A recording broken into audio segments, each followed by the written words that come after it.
Labbaik Allahumma labbaik. This is very important. A lot of people go to Hajj and don't raise their voice with talbiyah. Some of them, not only they don't raise their voices, some of them talking until they see the Kaaba. It's the opposite. You should be doing talbiyah until you see the Kaaba. Some people start, when they see the Kaaba, they say talbiyah. That is wrong. That's absolutely wrong. You do the talbiyah, you say labbaik Allahumma labbaik until you see the Kaaba. When you see the Kaaba, you stop. You see people doing tawaf with labbaik Allahumma labbaik. That is wrong.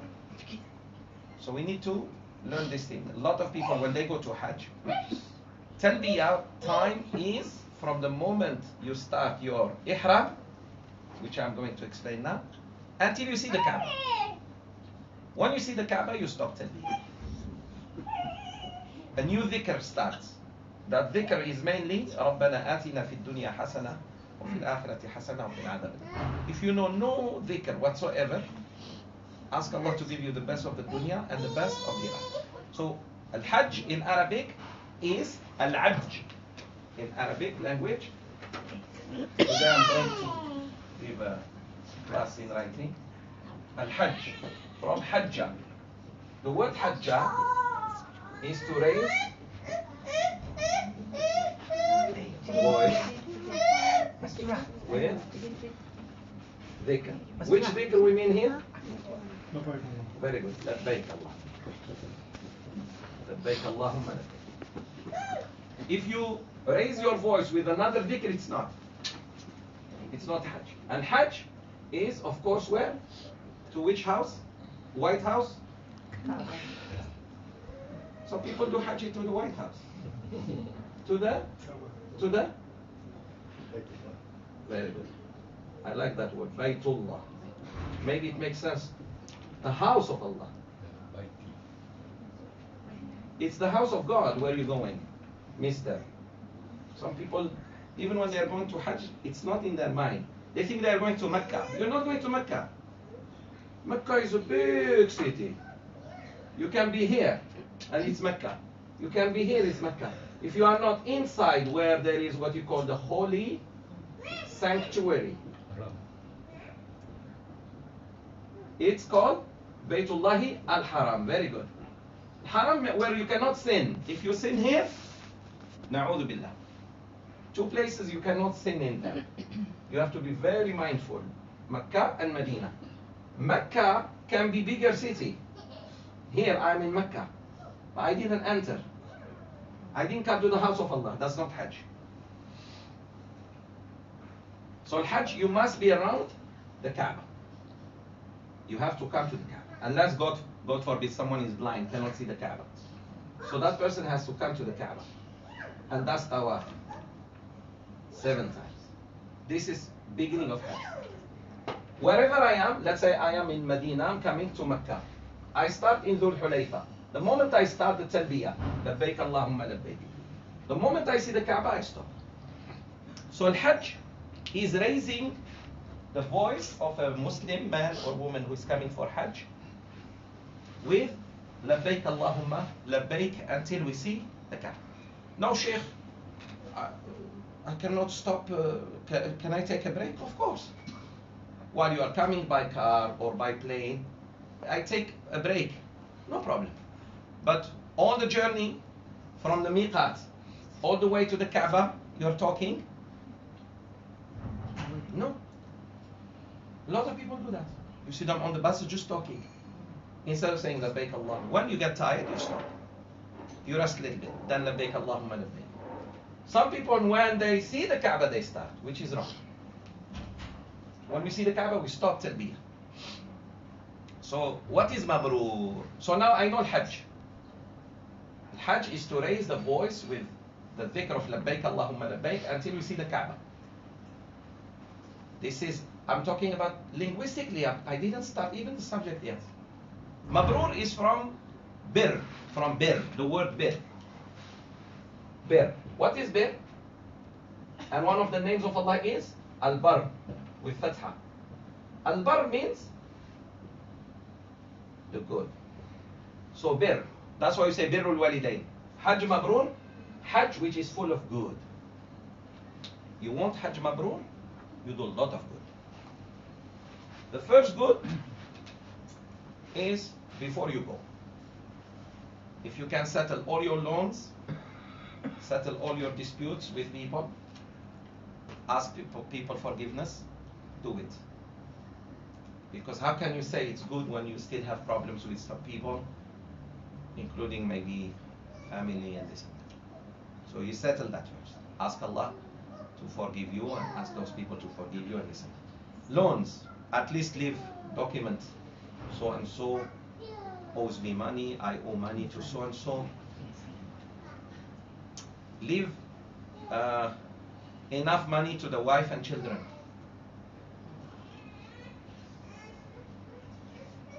Take the blessings from the parents. Those who are going to Hajj, father, mother don't even know. Oh, that's not Hajj. That may be business trip, secret trip, but not Hajj. So, like this. Bir, it's coming from goodness. And one of the names of Allah is Al-Barrur Rahim. The source of goodness is Allah, and Al-Rahim, of course, the most merciful. So Al-Hajj al-Mabrur, how to make Hajj Mabrur? Of course, we may talk a little bit about some rulings tonight about Hajj, but we are not going to talk about the fiqh of Hajj more than about the spirituality of Hajj. Hajj is the greatest opportunity to prove to Allah that you truly love Him. That everything in this dunya is nothing compared to you, Ya Allah. Even if it's the wife and the children and the sick parents, I leave everything for you, Ya Allah. I may leave a toddler, baby that's still suckling milk from his mother. Hajj has come for his mother. She will leave that baby for Allah's sake. Of course with a nurse, with family, but not unattended. A man may leave a very sick father, mother. He might not see them. They may die during his journey, or he may die and never return. So it's an evidence, it's a proof to Allah that, Ya Allah, I love you so much. I leave all the whole dunya behind me. He may leave millions of dollars of business. He's going to Allah. And he might not come back. It could be from there, Allah takes him to Him. And that's the best thing you should pray for, actually. Because you're going to die, right? Don't say, Ya Allah, make me never return from this Hajj. That's wrong dua. But if Allah loves you and He wants to keep you from Ihram to Jannah, what is the problem? But one ruling about Ihram. If someone dies during Ihram, he or she, we wash their bodies, but we don't perfume them. We don't put perfume on them. Why? Because perfume is prohibited for them. This is very important. If someone dies during Hajj, when we wash his body or her body, we don't put perfume. We wash them with water and cedar. That's all. As Rasulullah ﷺ told, and we don't cover their heads if it's a man. Usually we cover, right? Kafan. Kafan covers the head and the feet. For Hajjis, the brothers, we cover them with their ihram, but not the head. Because Yawm al-Qiyamah, Allah calls them muhrim. You know, we will resurrect as we die. If we die in this class, we will resurrect like that. If a person dies, mashallah, in Mecca, doing tawaf or during the ihram, khalas. Allah, or on the way from the miqat all the way to Mecca, mashallah. These things we need to know. Hajj is mini Yawm al-Qiyamah in terms of gathering. It's a mini Yawm al-Qiyamah. Allah wants to show you, Yawm al-Qiyamah, He doesn't care about who you are. To Him, you are just like any other human being He created. That's why we are all equal in clothes. We all wear the same clothes. You don't differentiate between a janitor and a king, actually, in Mecca. If you don't see the cars and the bodyguards, you will not know who's who. So actually, the differences, we made it. We made that difference. You know that. You know. They don't even come down from their cars and stone. Don't be that type of people. VIP Haji. Come down on your feet like Rasulullah ﷺ and stone. Now they are from the car, stone. Don't do that. No matter who you are. No. You are a human being and you want Allah to forgive you. Show humility. Yalla. Come down. Come down, stone. Then go in your car. No problem. Careful now.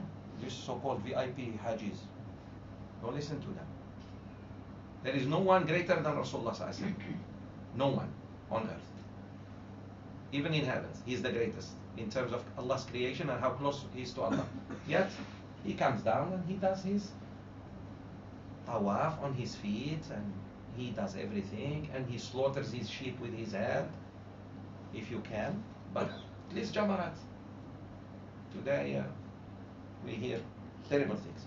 So Abdullah bin Abbas radiallahu anhuma said there was a man who died during the Hajj of Rasulullah sallallahu alaihi wasallam, and the Prophet sallallahu alaihi wasallam said, wash his body only with water and cedar.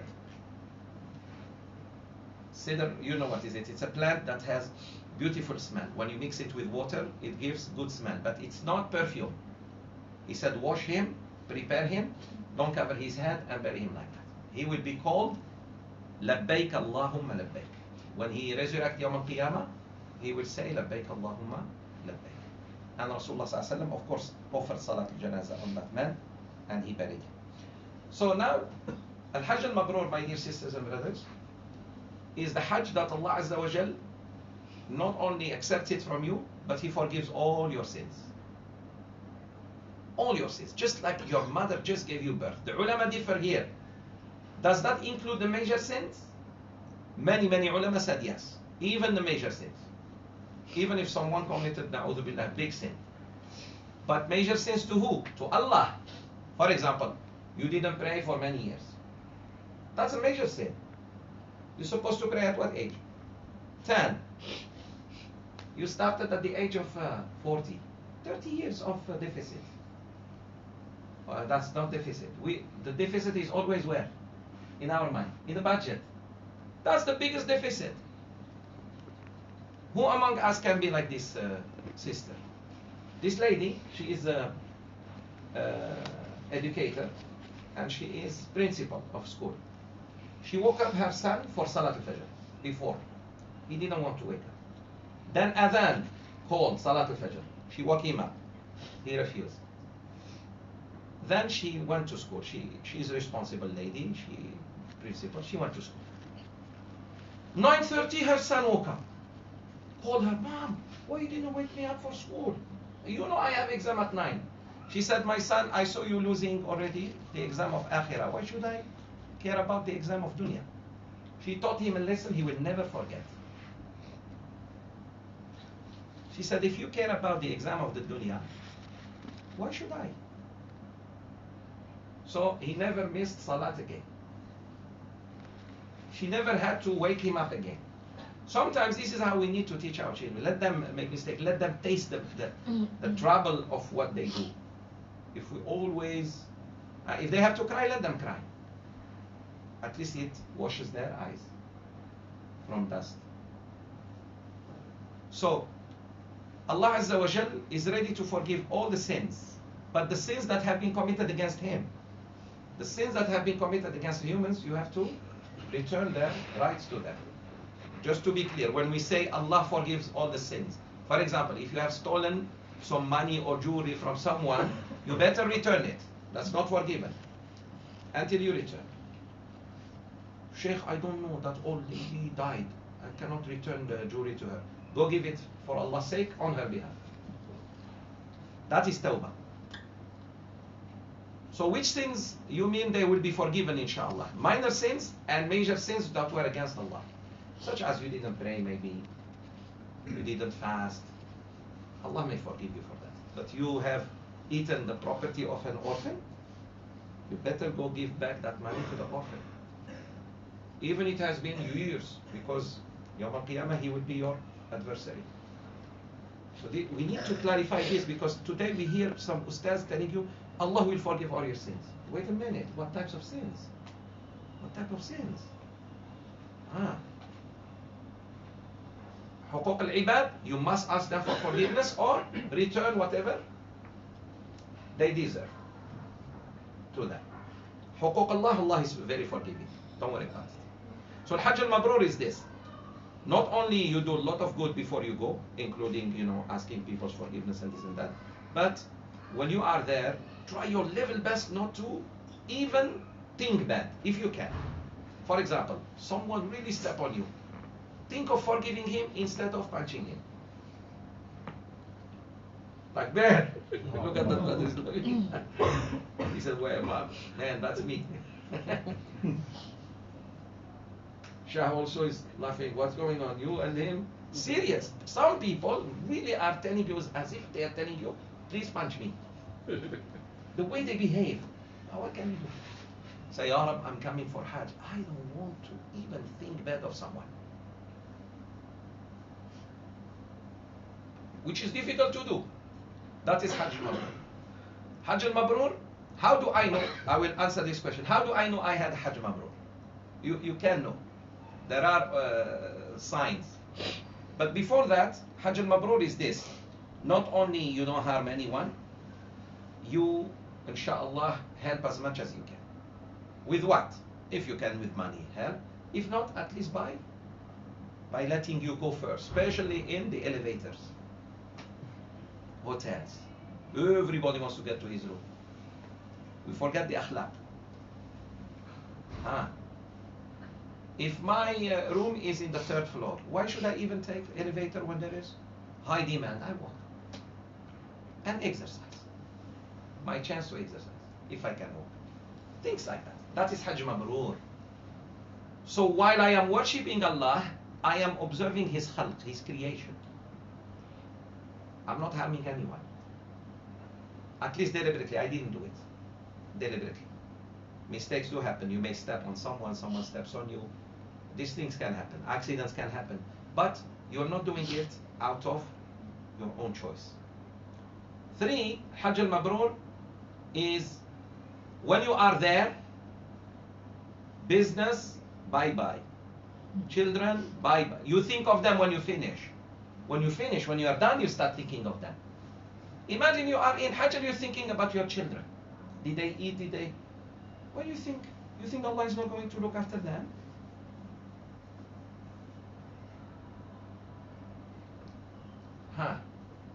You read some Quran because Hajj.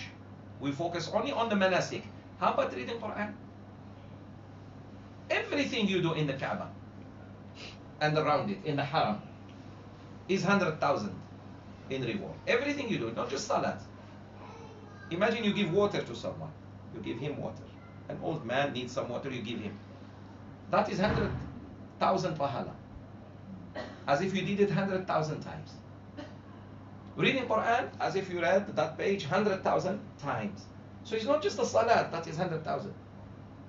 Everything you do, good, is 100,000. You teach, you give a lecture in the Haram to some people around you. Explain Manasik al-Hajj, something. Like 100,000 lectures. So do as much good as you can. That is called al-Hajj al-Mabrur. How do I know my Hajj was Mabrur or not? Is this. When you come back, you are a totally different person. You don't go back. Meaning, I am good only in Hajj. Back to Malaysia, yallah. Square one.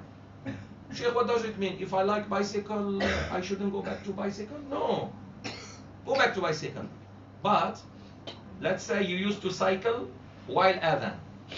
No more. Salat first. Then I go bicycle. So you change. Hajj changes you. If Hajj doesn't change you, it's not Mabrur. Changes you to be a better Muslim. For example, maybe before Hajj, you were not caring about the 5 daily prayers in the masjid. Khalas, now, ya akhi, Allah took you to Mecca and you saw, you begged Him and you were in Arafah. You need to do some sacrifice for Allah, some effort. Effort for the company and effort for dunya, but not effort for Allah. Things like this. You start visiting Silatul Rahim.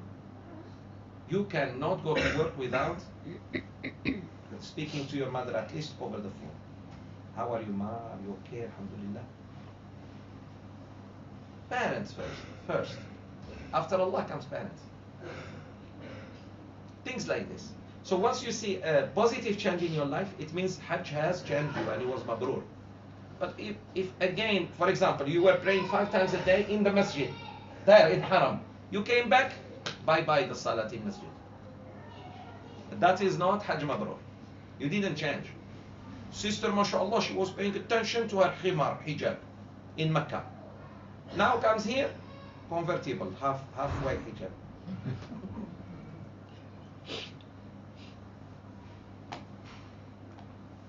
A lot of sisters like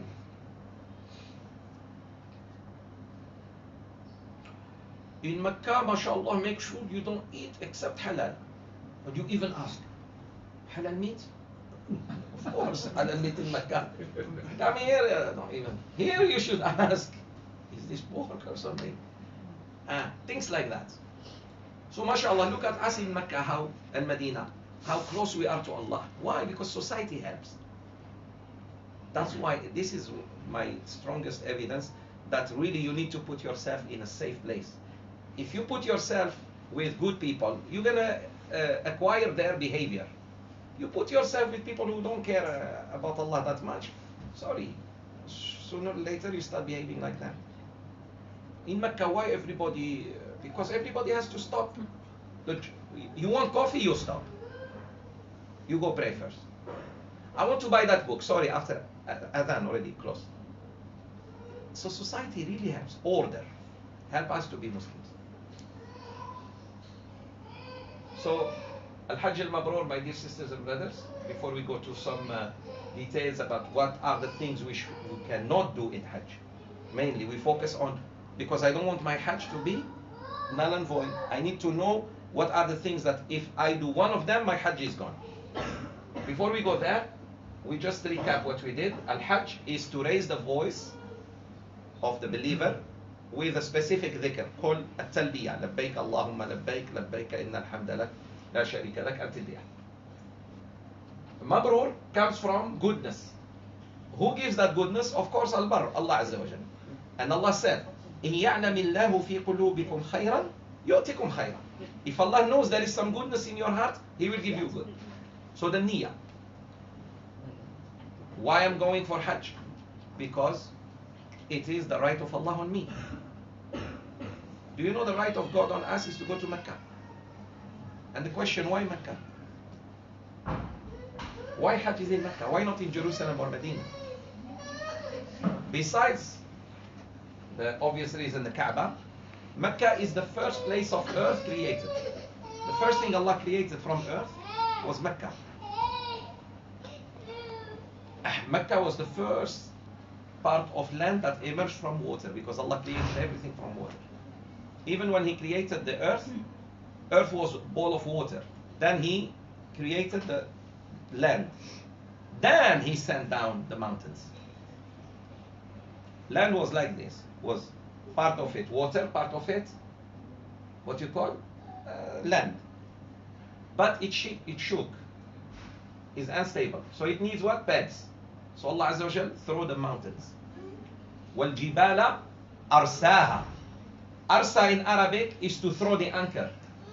You know, ship. For the ship to settle, you throw the anchor. The anchor comes down. So Allah Azza wa Jal throw the mountains. So the mountains were not created with earth, as people think. And then it stabilizes the earth. The first part of earth that emerged from water is the Kaaba, is the Mecca. It's called the Valley of Mecca, the first valley from earth, where no human used to live there until Ibrahim alayhi salam was commanded to go with his wife Sarah, HAJJ, and their son Ismail alayhi salam. This is the history of Mecca. The reason why we go to the Kaaba also to do, mashallah, our Hajj is because we go anti-clock. It's like we are going back in history. The tawaf, did you realize, is against the clock. It's like you go back to your origin. And Allah is giving you a chance to come back to your origin. Adam and Eve were in Mecca. Where did Adam find his wife, Eve, when he lost her? Jabal Rahma. Jabal Rahma is where? Near Mecca. And why Jeddah is called Jeddah? The city of Jeddah is called Jeddah for what? Because our mother Eve is buried there. So that's the cradle of history. Not Washington and London. So keep going now to Mecca. At least you're going to your origin. By the way, even gravity is less around the Kaaba. Do you know that or not? Why old man, old woman, very sick, you see them running? Where do they get that energy from? When they come to Malaysia, they are already habis. They go there, mashallah. You have to catch up with them. I'm talking about the physical part of the tawaf. Because the gravity is less around the Kaaba. Kaaba is the center of the world. The center of the world. Subhanallah. So it was wahyu from Allah for Ibrahim to rebuild it. It was already built. It was the flood of Nuh alayhi salam that destroyed it. Who built it? The Malaika. Because Allah says, وَإِذْ يَرْفَعُ إِبْرَاهِيمُ الْقَوَاعِدَ مِنَ الْبَيْتِ وَإِسْمَعِيلُ. Already the Bayt was there. And what did the other prophets pray for before Ibrahim? Where did they pray? Nuh, Idris, Hud, Salih. These are before Ibrahim. Where did they pray? There must be Qibla. This is the proof that the Kaaba already existed and those who build it are the Malaika. Adam prayed where? And his children. There must be a masjid. So what did Ibrahim do? He was commanded to rebuild it. Look for it because it was, the flood destroyed everything. And he found what we call the Qawa'id. Qawa'id means the foundation. He just rebuilt it as Allah commanded him. وَإِذْ يَرْفَعُ إِبْرَاهِيمُ. For those who know Arabic, when you say, if you want to say brand new building, you say bana. But bina, a new building. I build. If you say I will build on foundation, it means it's already existed. Very clear. So Ibrahim and Ismail were commanded to, alayhi salam, to rebuild the Kaaba. Son and father. With every rock they put, they say, رَبَّنَا تَقَبَّلْ مِنَّا إِنَّكَ أَنْتَ السَّمِيعُ الْعَلِيمُ وَتُبْ عَلَيْنَا إِنَّكَ أَنْتَ التَّوَّابُ الرَّحِيمُ. With every rock. Imagine every rock they put, they are saying this dua. And the son say Ameen. Ibrahim says the dua and the son say Ameen. Imagine with me, father and son build the whole Kaaba. Father and son. MashaAllah. When they finish, they do tawaf. Allah commands them to circumambulate against the time, the motion of time. The tawaf there was 7 times as well? Yes, it was 7 times. Yes. Very good. All right. Now, MashaAllah, few things you should avoid. Number 1, please avoid quarrel. And many brothers quarrel with their wives. You didn't find anyone to quarrel except your wife.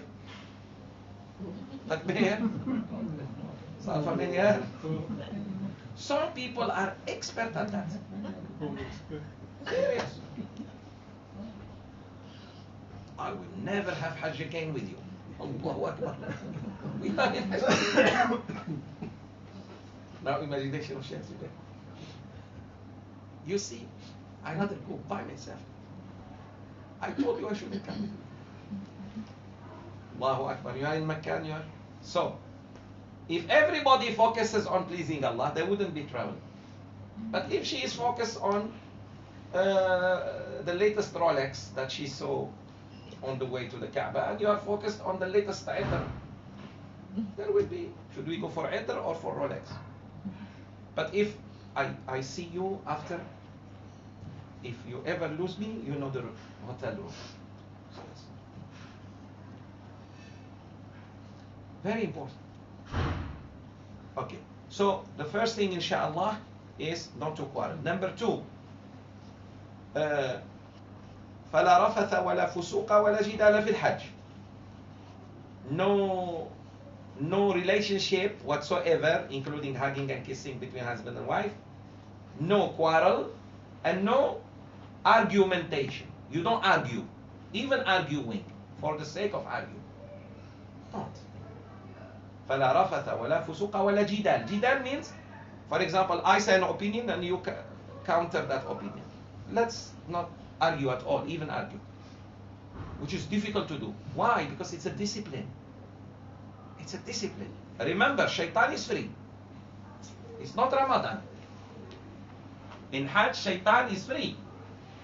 He may come and start a big problem between you and a neighbor or friend or wife or son or daughter or whoever is with you. Hajj al-Mabrur also requires that please make sure the money you use is 100% halal. Of course, we have to purify our incomes no matter what. But when you go to Hajj, you go solely with the money that is halal, 100%. No doubt about it. No doubt whatsoever.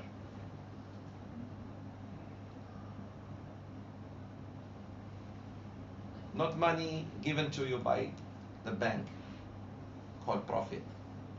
Not even that.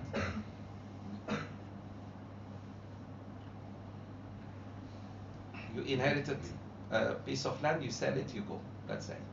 Unless Allah has given you. But let's say you are, I'm not sure of this, and you go from your income, sweat and tears. So Allah Azza wa Jalla, inshallah, will accept your Hajj.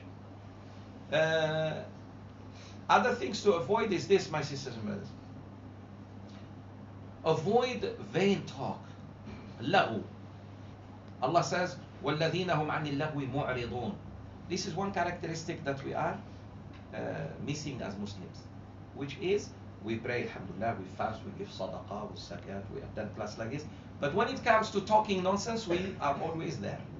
Either by listening or by being the person who mashallah, motivates others to speak. Nonsense. Such as what? Who can give me a topic of nonsense? Come on, you know. Actually, you have so many examples. It's just when you see me, you either pretend, you are not. Like says politics. No, not politics, but politicians. If you criticize the politics of someone, fine, because it's part of what you call being aware of Muslim affairs. But why are you talking only about him? As if he's the only guy who did that. Any person. Talk about the politics of so and so are wrong. We should not have done this, we should do this. Rasulullah sallallahu alaihi wasallam in Hajj used to talk about certain politics. But he was not talking about people. He was not. Yeah, if Brother Hamid means that, yes, correct, he's right. Because we could be worse than them if we take office. Please understand that. We all think now we are nice and imams and taqwa and class. If Allah puts you that just for 1 month or two, oh my God.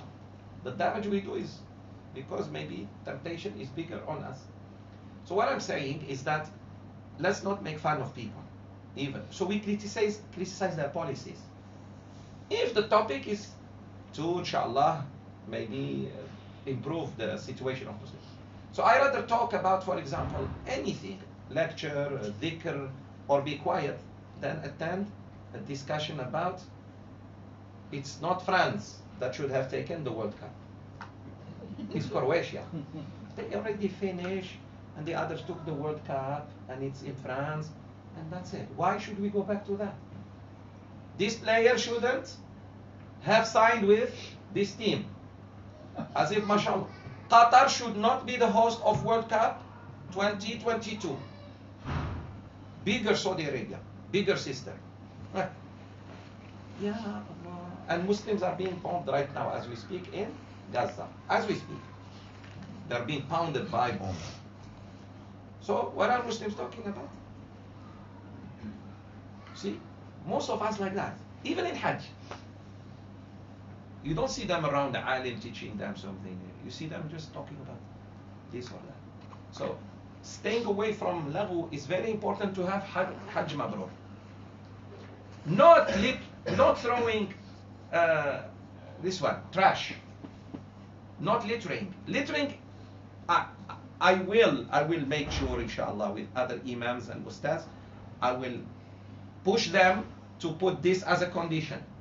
That if you deliberately throw things because there is somebody who is paid to clean, that's littering. Why Japanese don't do that? Japanese Hajjis don't do that. I never forget this, sisters and brothers.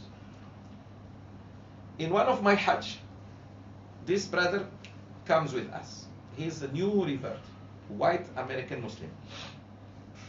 I learned from him something, subhanallah. In one of our nights in Mina, he bought so many gifts, the eve of Eid, so many toys. And in the morning, he started giving children. I was like, he thought about it. I didn't think about it. His culture. Since it's a holiday, he wants to give children. But what impressed me most, he was cleaning and telling people, brothers, he's new, he just became Muslim 3 months ago. He comes with us, Houston, Jordan, Medina, for Hajj. Medina, Mecca, and he is telling people, please don't litter. It was to him a big offense to litter Holy Land. He was telling them, brothers, this Holy Land. Meaning, even if, don't forget, it's Holy Land, it's a sin. Then I understood, subhanAllah, this man has understood the meaning of Hajj. So littering, deliberately throwing, spitting, even if you have to spit in the toilet or go somewhere, not on the floor, where a brother will see that. So, at times, we are guilty of that. A lot of nations, unfortunately, are guilty of throwing things deliberately. You clean your nose with a tissue. Why you throw it? Where should I put it? Take it to the right place and put it there. So deliberately littering is a sin. It's like somebody deliberately throwing car oil, transmission oil into the river. It will harm because it's harming Muslims, and we are commanded not to harm anyone. We are commanded not to harm anyone. And harm here is not physical. I may harm you by that spit that I spitted there. By the noise, by you want to sleep, I'm harming you. Because we are in the same tent. You really want to sleep and it's night. And I'm reading Quran loudly. Even if it's Quran. So, what does it mean Hajj Mabrur? Hajj Mabrur, it means I care about my other Muslim brothers and sisters. Hajj Mabrur, not even to touch the birds or the sayd, the animals that are hunted. You cannot touch them. Even if they come near you, you cannot catch them. Let's say a deer comes all the way to your tent, you cannot catch it. You cannot frighten it. You cannot scare it. Wow, to this extent, yes. A pigeon comes, you cannot catch it. Because you are in ihram. Sheikh, it came to me. I didn't go after it. Still, there are many things we don't pay attention. Huh? So Hajj Mabrur is also not deliberately breaking the rules of Hajj. For example, deliberately you put sonko on your head. You need them, but if you repeat it one more time, sorry, your Hajj is null and void. You deliberately don't care, I put perfume. You forgot. You forgot there is them. But no, it's not like I want some perfume. As if you are looking at the teachings of Rasulullah SAW as So also, Al-Hajj al-Mabrur is to make sure your heart is with Allah Azza wa Jal. Especially during Arafah. In Arafah, between Dhuhr and mashallah Maghrib, you are really crying to Allah and making dua. When you get tired, go rest. Then come back for dua. And it's just half day from Dhuhr until Maghrib. Before Maghrib, actually Nafra. Nafra, you go to Muzdalifah. So it's a short period. So spend it with Allah. Stay away from anything that may take your focus from Allah Azza wa Jal. Because it's a short time. And that's the most important day of the year. The most important day of the year is what? The day of Arafah. Please remember this.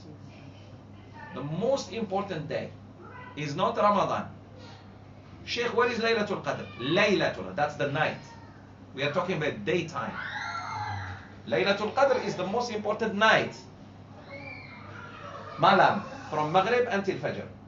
But from Fajr until Maghrib, the ninth of Arafah. Ninth of Dhul Hijjah, the day of Arafah. So knowing these things will make you, inshallah, focus on the Hajj. A lot of people, alhamdulillah, do very good Hajj. But at the end, they spoil it. At the end. How? In Tawaf al-Wada, after they do Tawaf al-Wada, they go buy something. Shopping. A test. You forget, then you see it. Khalas. On my way. Ya akhi, you are leaving. You did Tawaf. No more. That's why my advice to my sisters and brothers, do not do your Tawaf al-Wada' until, mashallah, you do what? Until you do everything. Until even your bag is ready. So that you don't have a chance to put in the bag any.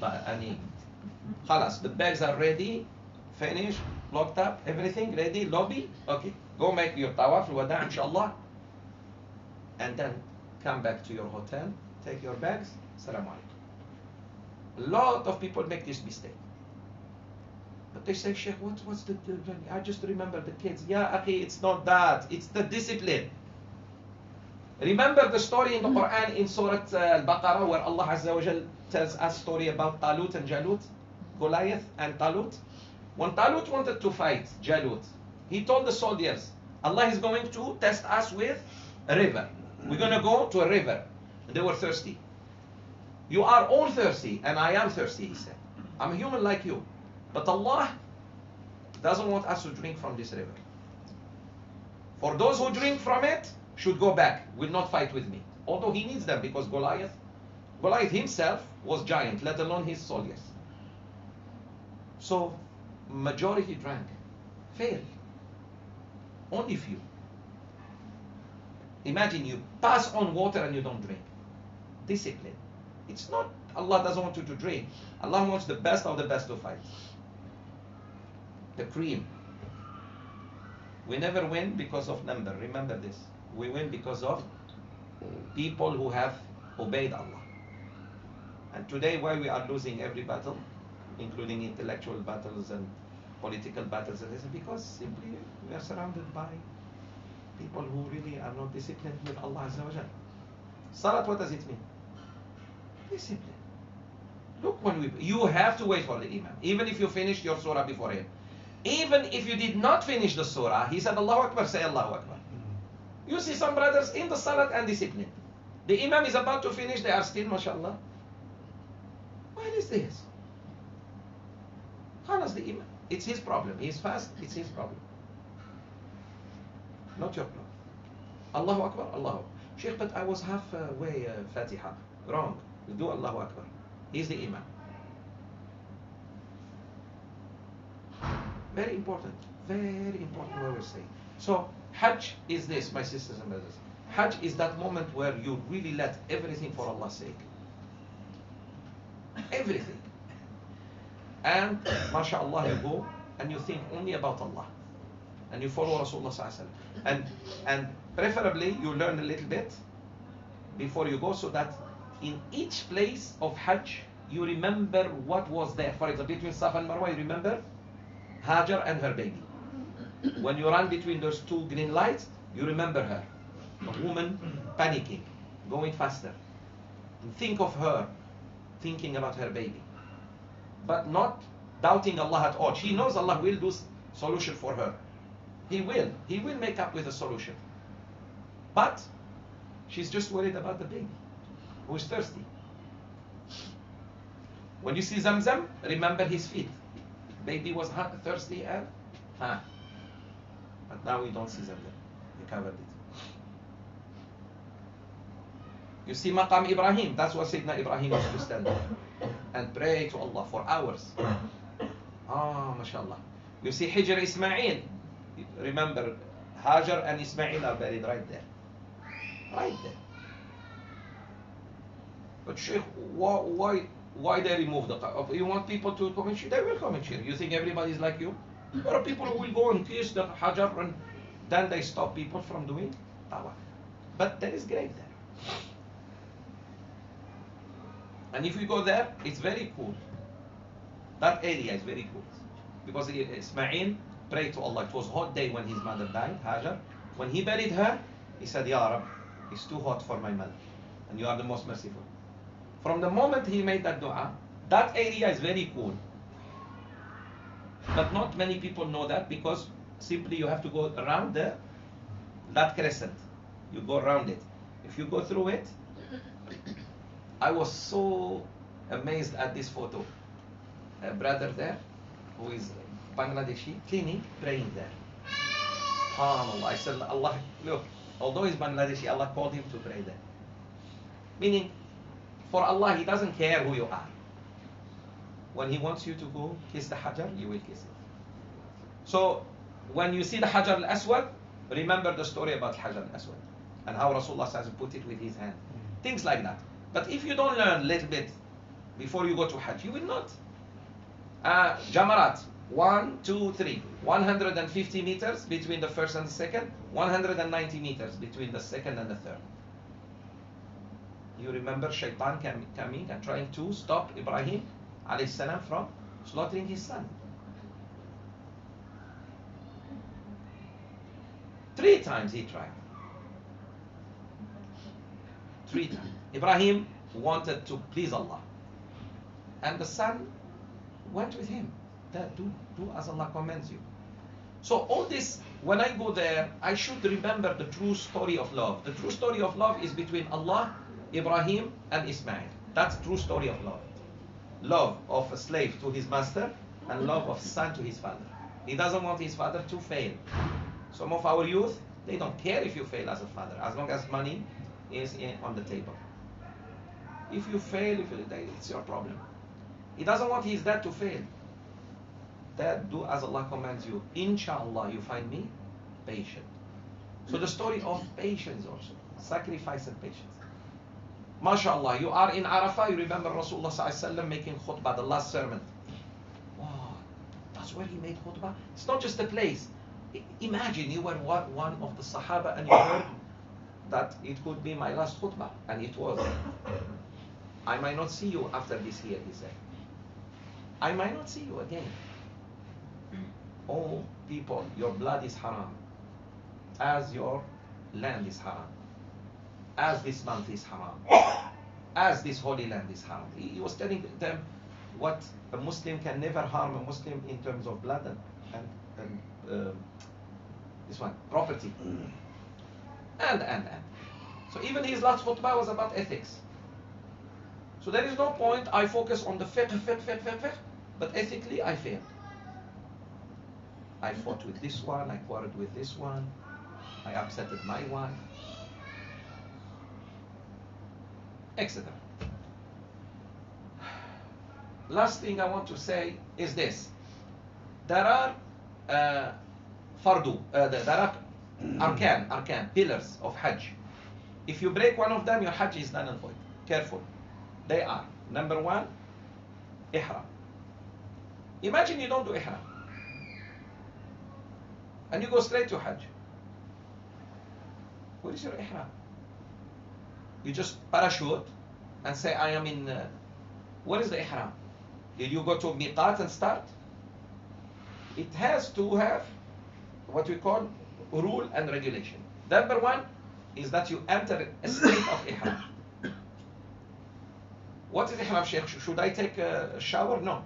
Shower is Sunnah. If you take shower of Ihram, is Sunnah. But you must stop at one of the 4 miqat and you do what we call Niyyah. Very good. Niyyah. Ya Rab, I'm coming for Hajj. And what type of Hajj? There are 3 Hajj. Which Hajj? Ifrad, Qiran, or Tamattu'. You have to choose one of them and you need to know the difference. I leave that, inshallah, for questions and answers. Let's say you go to Medina, and from Medina you go to Abiyar Ali bin Hulayfa. You pray 2 rak'ahs. It's better to make shower, either in your hotel or even at the masjid. Take a ghusl, and then you put 2 pieces of cloth. You pray 2 rak'ahs and say labbaik Allahumma hajj tamattu' or hajj ifrad or hajj qiran. You choose your hajj. You make the niyyah. And then you start labbaik Allahumma labbaik. Then you go by bus or by plane or wherever. The moment you enter Mecca, there is no tahiyyatul masjid. No tahiyyatul masjid, tawaf. You see a lot of people say, I pray tahiyyatul masjid. This is Kaaba. This is Hajj and Umrah. This is not. Later on, when you become, after your Umrah, you can do tahiyyatul masjid. So the first thing, Nabi Sallallahu Alaihi Wasallam said, وَلْيَكُنْ أَوَّلَ عَهْدِكُمْ بِالْكَعْبَةِ الطَّوَافِ. Let the first thing a believer does when he sees the Kaaba is tawaf. Not tahiyyatul masjid. So the tawaf is salat. Therefore, you must have wudu. You must have wudu. Who are exempted from wudu? Those who cannot control their wudu. Some ulama said, the elderly and the sick. If they cannot, it's okay. But for you and me, healthy people, go make wudu. Just remember where you stopped. Let's say within 3rd round, you stop. You lost your wudu. And how do we lose wudu? Not touching, forget that. Forget your extra. You are not Shafi'is. You are Orthodox Shafi'is. Takbir. Even Imam Shafi'i will say, I didn't teach you this. Imam Shafi'i didn't say if a man and woman touch by mistake, you go renew your wudu. In the Kaaba. Otherwise you never finish your tawaf. I tell you this. Here is what nullifies wudu. What nullifies wudu is air. If you pass gas or air while you are doing tawaf, you must remember where you 2nd, 3rd. Okay, go, make wudu, come back. Who are exempted from this rule? The elderly and those, for example, it's very hard for them to go on their own. They are exempted. And alhamdulillah now with you can take them on the side and they can renew their wudu just with that water. Mashallah, ladies are quite good at. If you ever have a problem, ask your wife. She may have the solution. It's just you don't know. Takbir. They have all the gadgets, mashallah. They're smart. That's why they need expensive bags. Birkin and you don't understand why, brother. You need napkin, she has. You need this, she has, mashallah. Because you have only 2 pieces of cloth. You better hold tight to the bottom one. Okay. So now, Rasulullah ﷺ said, let's the first thing a believer does when he comes to Mecca is tawaf. You do tawaf. Once you finish tawaf, you pray 2 rak'ahs behind Maqam Ibrahim. I mind you of this. Also, deliberately harming a Muslim may nullify your wudu, your hajj. Or putting yourself in harm's way. I don't care. I will pray 2 rak'ahs at Maqam Ibrahim. Ya akhi, even if thousands, hundreds of thousands of people may crush you, yeah, no problem. No, that is wrong. So what to do? Go back. But behind Ibrahim, alayhi salam, Maqam Ibrahim. Go back, even if it's in the 3rd floor. Go back and pray 2 rak'ahs. Then drink a lot of water. Zamzam. Drink a lot. Rasulullah ﷺ used to do that until he feels the water is at his throat. It's called tadallu'. Tadallu', where even your bones get water.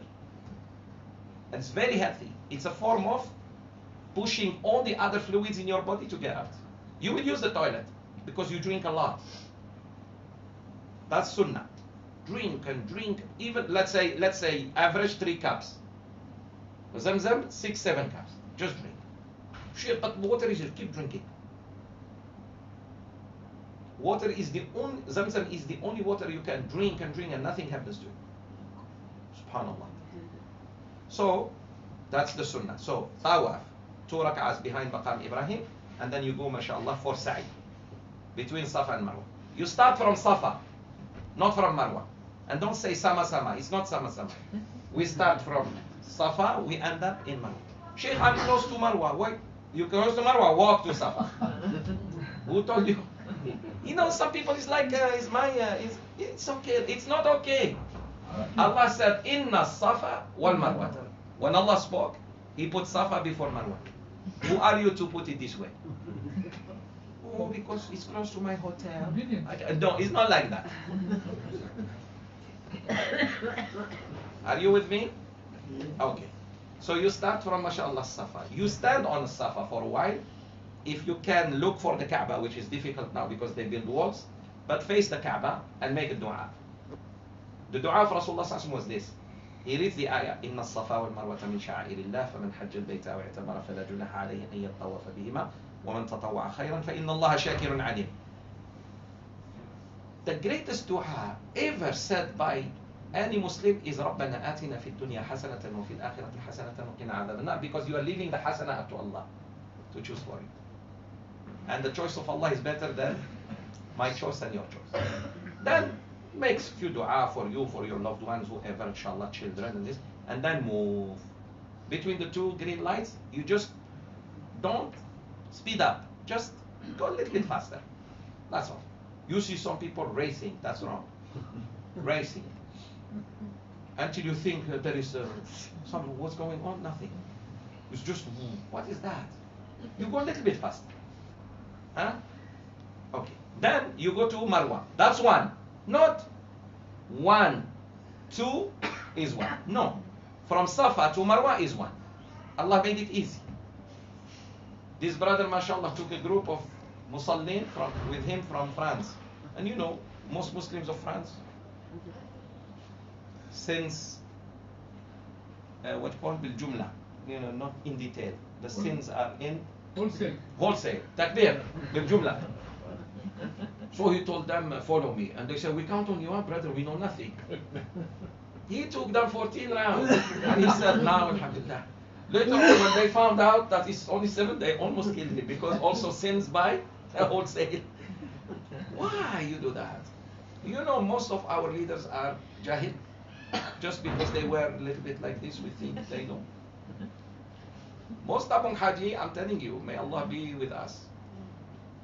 Or, I mean, with us, because we have to follow them. I tell you, either, for example, Muzdalifah, you're supposed to spend part of the night in Muzdalifah. They just pass by pass, VIP pass, and they say it's okay. We said okay. Rasulullah could pass by his camel also. You want to do the prophetic one or the Tabung Haji one? I really want to ask you a question. When you go to Hajj, especially you and your wife, you want to do the prophetic way or the Tabung Haji? Up to you. Because Tabung Haji, they just pass by the pass. Muzdalifah. Khalas. Who said that?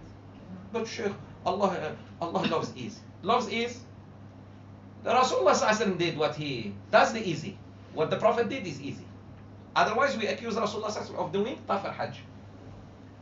Hajj, how many times in your lifetime you need to do Hajj? You must do Hajj. So do it right. Do it right. If Allah calls you second and third or fourth, alhamdulillah. But the first, you must do it right. And it's not, we are not making it difficult on people. That's the sunnah. The sunnah is part of the night. And actually, Rasulullah says what he did. He slept the night in Muzdalifah until Fajr. Fajr, he prayed. And he took his own stone. He didn't say, Tabung Haji, collect for me the stones. They even collect for you the stone. And they wash them. Hey, you need them dusty. You need them like that. And small pebbles, not rocks. Keep that for Palestine, not for... Allahu Akbar. Wallahi, we look, the comfort is going to kill us. What is going to destroy Muslim is luxury. I repeat and repeat. And I will keep saying this until you either change or I die. Luxury, too much luxury is very bad thing. Look at children who are not growing, they don't grow up in luxury versus this will survive. If there is problem, who will survive? The other one start crying. If you make him walk for 1 kilometer, he breaks. The other one come survive. You can cross the bukit. The other one cannot, because mommy and daddy provide everything for him.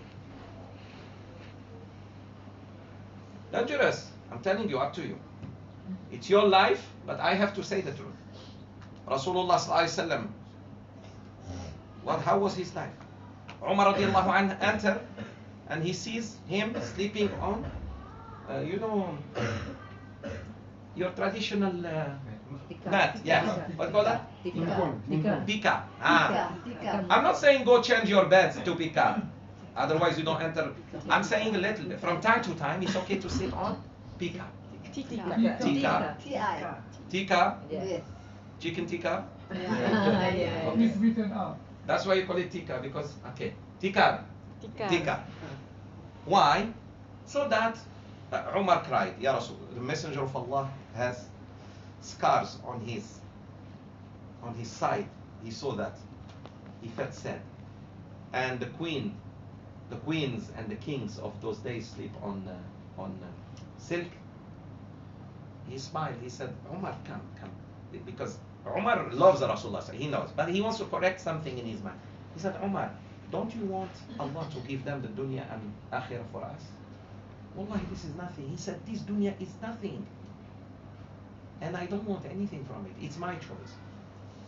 He could have slept on. He said, it's my choice. I want this.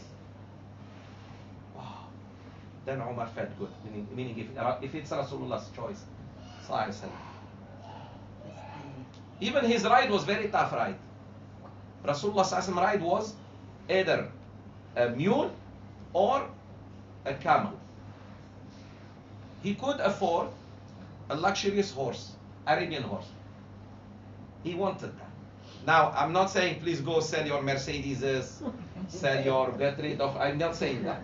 But I'm saying don't get upset if someone gives you a ride in a Proton, I don't know what. Say, Alhamdulillah, this is chance for me to be in a at least you remember Akhirah. With every corner, remember those buses, the old buses in the 90s? The yellow, the green. Whenever, minibus, whenever I used to ride them, wallahi, before I reach my destination, my iman goes high. I don't know about you. Because they drive so fast, you are so you're dhikr. But when you sit in your Rolls Royce, you even forget dhikr. The thing is so good. You know we're gonna reach the destination in 5 minutes. Then who enjoys driving your car? The driver. Who enjoys staying in your very expensive home? The maid. Wallah, akhir zaman. Yani, I think it's the poor who are rich, not the rich who are. It's the other way. Takbir. You have so much jewelry, you ladies, but it's always in the safe. So who's wearing the jewelry? The safe, not you. How many watches you put in one hand in one day? One. Well, you have 600 watches, some of you. How many bags they caught lately? Takbir. Okay, let me stick back to. Otherwise, serious. This is serious. Too much. Too much, my brothers. There is one guy in UAE. He has 365 luxurious cars. Every year he drives one. Why you need to go for Hina too? 365 supercar. Where are you going, my brother? And then you tell me what's wrong with Islam and Muslim. I mean, why Muslims are being treated like this? It's us. Even you, golfers, whoever is golfer here, I have to fix a little bit there. You know golfers? How many of those they need? This brother. That's why his back is hurting. Our captain. That's why his back is hurting. You see my point? May Allah give shifa. May Allah give. No, honestly. Why I need so many of those? More than Tiger Woods. Even Tiger Woods has one or two. You have 1, 2, 3, 4, 5, 6, 7, 8. Oh, Sheikh, it was given to me. It was given to me. Give it to where? To an ana yatim. Orphanage. Anyways, that I needed a break. Okay, but I even when I joke, I am deadly serious because you know me now by now. Thank you very much. I needed this. Jazakallah khair. Hajj Mabrur is to give water to people, okay? Bismillah. I need to tell you something happened to me in Hajj. Wallahi, I don't know how it happened. I was coming to the Kaaba and I found myself teaching, sitting in the ulama's seat. I don't know I don't know how it happened. I'm coming for tawaf, extra tawaf. We've already finished my umrah and waiting for Hajj. Walking like this. Suddenly, I was pushed, and this brother started asking. And then another brother said, this, we need you. And they start asking. From Maghrib until Isha, answering people. Then we got up for Salat, prayed Isha. SubhanAllah. When Allah wants you to do something, even when you never think of it, He still do it. It was a gift from Allah. Alhamdulillah, I answered some people's questions.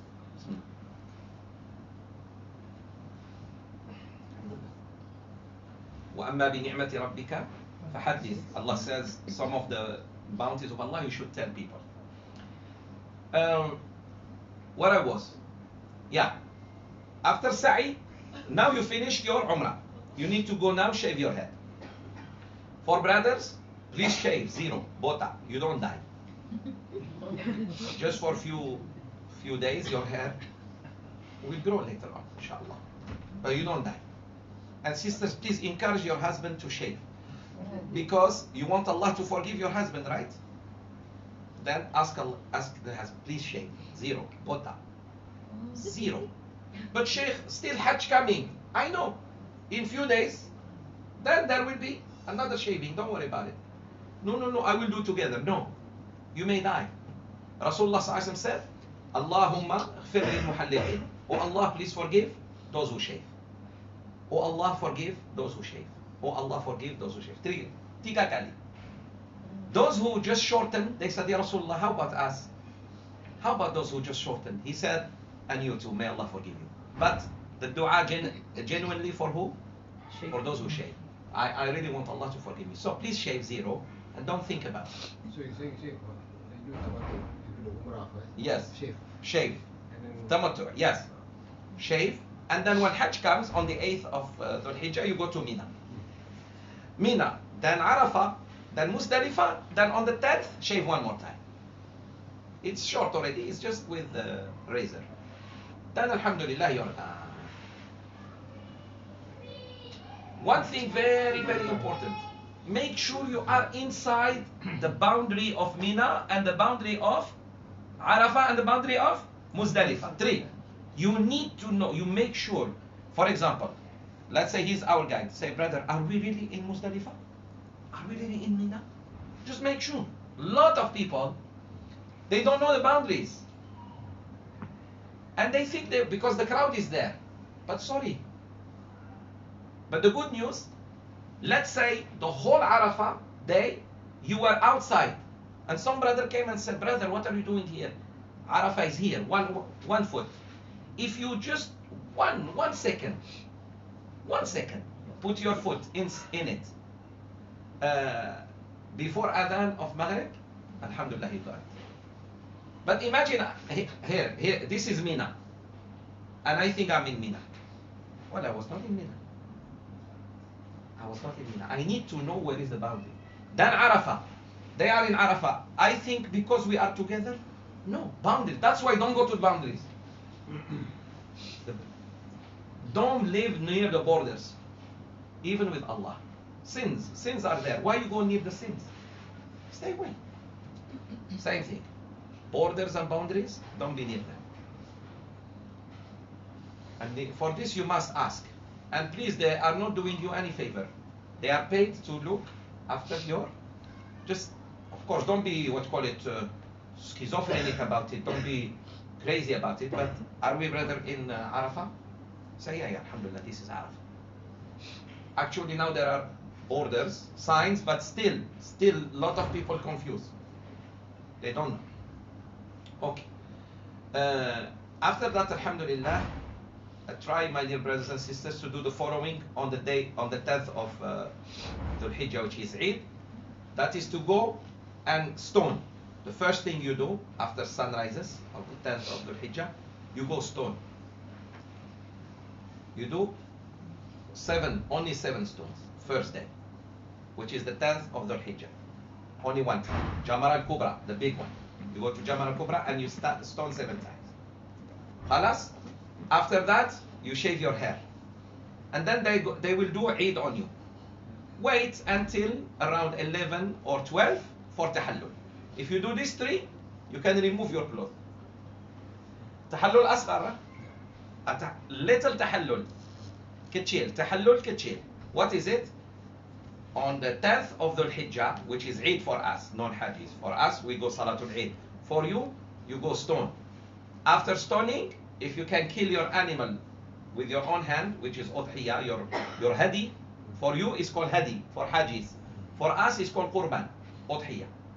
Okay, it's the same thing, but it's different names. And then you, mashallah, shave the head. For sisters, take a little hair, just little. No more than this. Look, 1, 2, 3. When we do tasbih, right? No more than this. The third of your pinky. You cannot take a lot of hair. It's not like your chance to shorten your hair. Oh, Hajj is coming. And we know women cannot take more shorter than their shoulder. This rule, a lot of ladies break it. The woman cannot have a haircut where it's shorter than her shoulder. Man cannot grow his hair longer than his satu lagi. Zul, man, if he wants to grow his hair, cannot let it go beyond his. For women, cannot cut shorter than her shoulder. Today, some women look exactly like men. Even today, husband confused. Is this my wife? That's not fair. That's not right. Unless she is sick. She has a sickness. That's different. Today we are. What is that? So that's why we are confused. Who's the boy? Who's the girl? No. One more thing. One more rule. If the man in Islam chooses to grow his hair up to his shoulder, he should have beard. He should have a beard. So from far he looks like a lion. Imagine longer hair and no beard. Is that Fatima or Azman coming from far? You don't know. Takbir. Zaki, don't go far. We don't mean you. You have beard. This is very important to the youth. That's why we have today this LGBT. Because parents, Allah, hey, do you know Allah will ask us about these children who are becoming LGBT? Where have you been as father? Where have you been as mother? Where?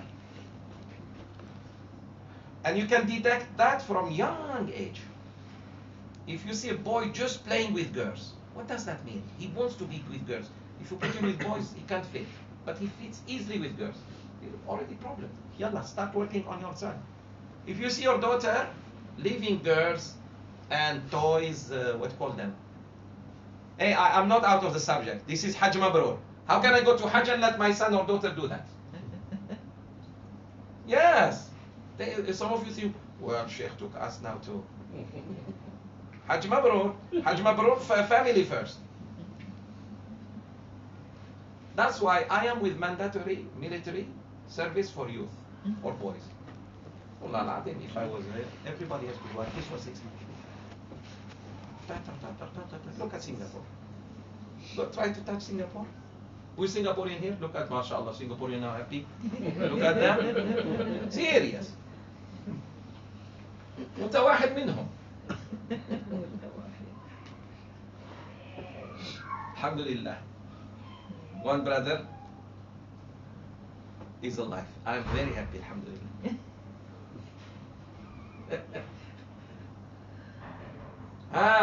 ولا هنا غير هناك عند دكتور أمين والله كلهم سوا عندي.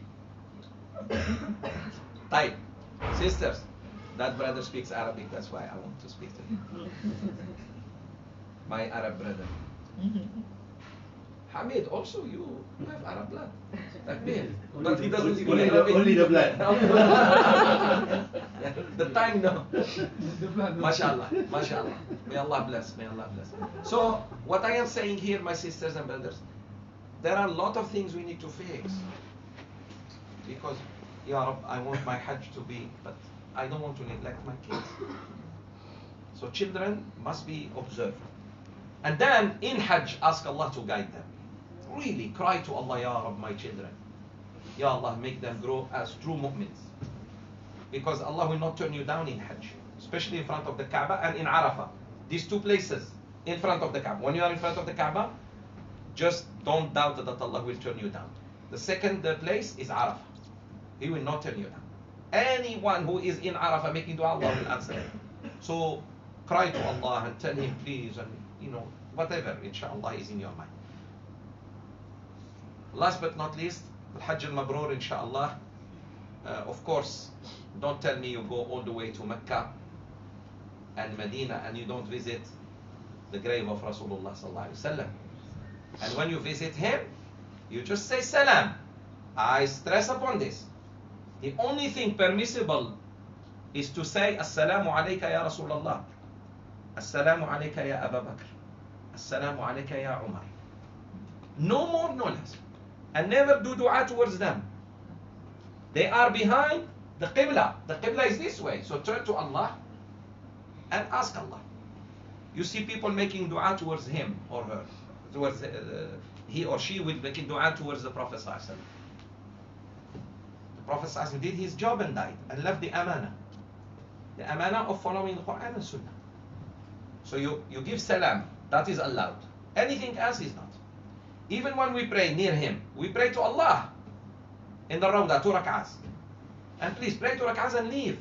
Some people stay there. They book the seat. As if like this is Jannah, I'm not. Jannah, pray 2 rak'ahs and go. You may stay there and harm people, there is no Jannah. How about that? So, I know a sister there who sat there, because ladies told me, she put herself in dangerous way. They step on her neck. On the neck. Even if she survives, broken neck. Why? So you pray 2 rak'ahs and go. Harming Muslims, even if you do good, is null and void. You did good, but you harmed a Muslim. If you can kiss Al-Hajar Al-Aswad, touch it and kiss it, fine. If you can kiss it, fine. If you cannot touch it, if you can, it's okay, wave to it. But harming a Muslim, pushing people to just make, what is this? But Sheikh, everybody is doing it. Let them do it. I don't want to do it. Pay money. Yeah. Pay money, they take you. Yeah. Indonesian bodyguards. I was told, no. I pay money, I give to someone sick, old, needy. Sometimes you don't pay money, but they force you into it, to bring you to Hajar. If they carry you, fine. After that, they ask you for 500. 500? So, but Dami and I give them one punch. Wallahi. Takbir.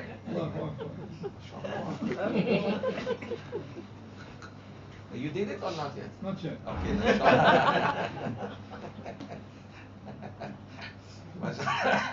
So I stop here by saying, may Allah bless our dear brother one and his wife. Ameen. And inshallah, don't worry about the children.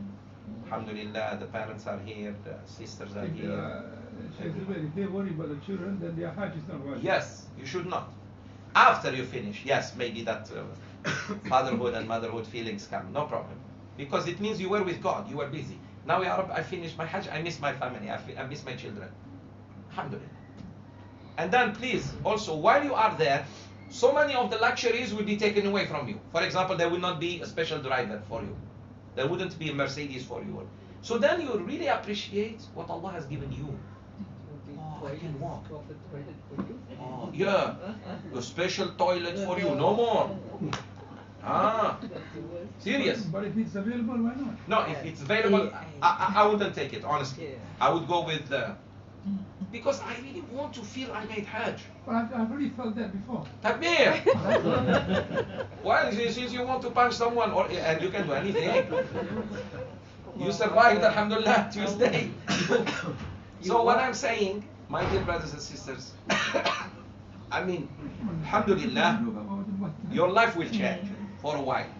Then you realize how privileged I am in Malaysia or in Saudi Arabia. I mean, in another place. Alhamdulillah, alhamdulillah.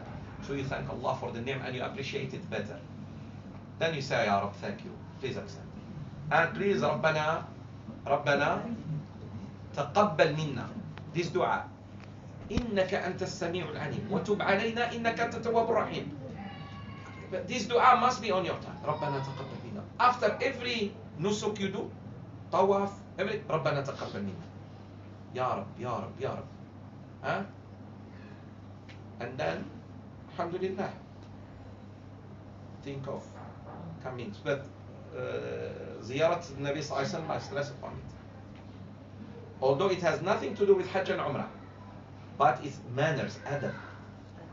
Imagine you go to the house, you come to this neighborhood, your father lives there, you don't even go say salam alaikum to your father.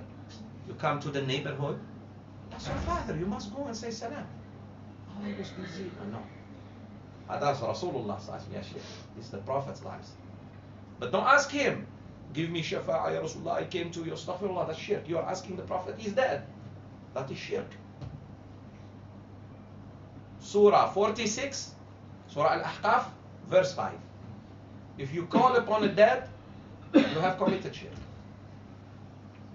Surah 46, verse 5. وَالَّذِينَ تَدْعُونَ مِن دُونِهِ. And those you are calling other than him. They will not help you at all. يوم القيامة. And they are on your dua unaware. They are not even aware of your dua because they are dead. You leave Al-Hayyul Qayyum. From one side you say Allahu la ilaha illa wa Al-Hayyul Qayyum. From one side you go ask the dead. It doesn't work. And where is إِيَّاكَ نَعْبُدُ وَإِيَّاكَ نَسْتَعِينُ? Where is only you we worship and only you we seek help from? Where is it? You don't need to have PhD in understanding this because these are basics of faith. Basics of faith, any Muslim can understand them. But we need to practice them. You don't call on the dead. Anybody who is dead, you don't call upon him. Please understand this. These are simple things that a Muslim needs to. So please, you see the qubur of Sahaba Baqi', make dua for them. Ask Allah to join you with them. That's all. Allahumma fil lahum warhamhum. You see the Sahaba in Badr, make dua for them. One of them is Sayyid al-Shuhada, Sayyidina Hamza radiallahu anhu. But to feel like because I am too close to them, Allah is going to answer me. No, now you are hoping in them. So we stop here by opening the floor for a few more questions and then we pray inshallah. Jazakumullahu khairan. May Allah make the Hajj of my dear brother one and his wife very easy and safe inshallah. Don't worry, just go about Hajj inshallah. Even if it's your third or fourth or whatever Hajj is, imagine you didn't do Hajj. Go with that what's called niyyah. Ya Rab, I'm coming back to you. And please dua. I cannot insist on the importance of dua. Hajj is about dua. Ibadah is all about dua. Rasulullah said, "Ad-du'a mukhu ibadah." Dua is the bone marrow of worship. So dua, dua, dua all the time. Busy yourself with dua. Inshallah. Sheikh, can I buy and sell during the Hajj? Yes, can. But not during the nusuk, not during tawaf. You start looking at stock market. Labbaik Allahumma labbaik. KLCC, KL, I don't know what. No. You finish, you go home, can I buy and sell? No problem. You meet someone. Huh? During Ihram? During Ihram is fine. You can buy and sell? Can. From the Ihram until the end, you can. But not during the Ibadah. Not during the Ibadah. For example, not during Tawaf, not during Sa'i. Finish the sa'i and talk business. But not in the masjid. Not in the masjid. There is a rule. Allah will never bless a transaction that has been done in the house of Allah. Two things Allah will never bless. A business you discuss in the masjid, or you look for something lost in the masjid by raising your voice. Did anyone see my watch, brothers? My watch? My cell phone? No. You go to the imam and say, I lost cell phone, I lost jewelry, I lost something. But don't raise your voice. A lot of people say, anyone saw it? Cannot do that. Nashdu Dalla is called in Islam. In Islamic jurisprudence, we call it Nashdu Dalla. I'm looking for something I lost. Sorry, you cannot raise your voice. This is the house of Allah. Even if you lost it here, you talk only lost and found. You go to the Imam or Bilal and you talk to him. Also business. Somebody says, can I sell to you my car? It's outside. Say, no, brother, we don't talk about business here. Allahu Akbar. So, Sheikh, if you cannot find your wife in the haram, don't look for her. No, alhamdulillah. Chance for you too. It's a gift from Allah, brother. Yeah. It's alhamdulillah, Rabbil Alameen. Don't worry, she will find you, brother. You cannot find her, she will find you. Yes, any question, please? Yes, sister. During sa'i, can you take picture or video? Ah, very good. No, not during sa'i. Very good. During tawaf, during salat, during sa'i, you cannot take photos because you are in the ibadah. Finish and take. There was a khutbah once, Jum'ah in Mecca. The Imam also says it's haram to go and take. I understand the fatwa why he says that. Because now they are stopping the tawaf. He is right in this perspective. If he said, for example, we're doing tawaf and you're stopping. But if you are far and take la haraj, it's not really, because someone wants to take what you call a memory, but not, that's too much. I mean excess. But I understand why the ulama of haram say that, because you may hinder the flow. Sa'i, people are sa'i and you're taking photos. But you don't only refer to sa'i. Even, you're sitting listening to khutbah. No. Yeah. During ibadah, no. We said, during salat, khutbah is ibadah. But after, I finish and I take photo with my brother who is with me. No problem, inshallah. Next time if I see one man talking to Allah on the phone while doing tawaf, can I just take the phone and throw? Someone did it. Huh? Someone did it. No, someone slapped him, which is too much. The brother was saying, he woke him up. But no, you say, Ya akhi, taqillah. These people won't understand. Take the phone and just throw it. Yeah, but creates. If he's Algerian, he will throw again something at you. So big problem now. Serious. One was not Algerian. Ah, you choose non No, really, you don't know the reaction of people. He thinks you offended him, or I didn't punch you, you punch him. But you can say, لا يجوز. اتق الله, fear Allah. Brother, no. In Arabic English, اتق الله, wrong, la, no. Ooh. Then he realized. Batil, something, word he may, because forbidding what is wrong is a must. In Islam, you can forbid what is wrong in Hajj. Someone is doing something wrong and you say wrong, don't do that. For example, you see me, I forgot, I'm covering my head. You say, Ya akhi, take this off. Thank you, you reminded me. I cannot tell him because, no. Enjoining what is good, forbidding what is wrong is part of Hajj. Yes. Good. I saw another hand.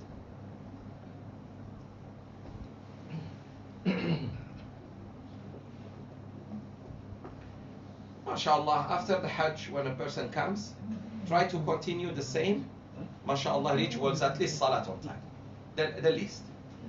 Inshallah. Yes. Sheikh, Tabah Haji, they don't go to Mina to sleep or to pray 5 rakaat. They go straight to Arafah.